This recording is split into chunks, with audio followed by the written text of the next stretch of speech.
man day doxuma doxi caaxaan de gisuma gisub caaxaan de gis dëgg lay de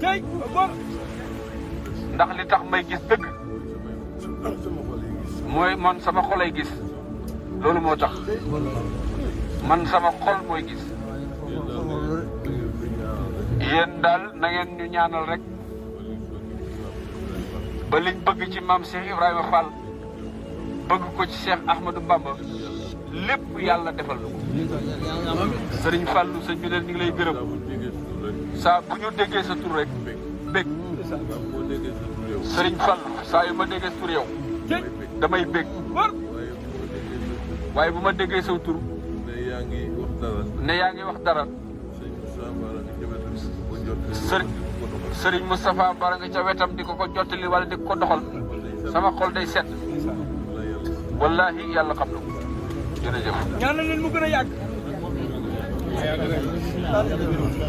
sëñ Abibou nee na sëñ Fallou ngeen dimbali ko ñaanal ko sëñ Abdou Karim. waaw.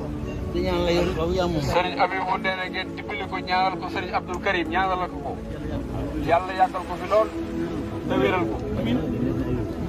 mu ni neel sëñ Abibou. sëriñ Fallou nee na sëriñ Abibou. li sëñ Moussa waxoon léegi lépp daan na ci biir. mu am li mu bëgg.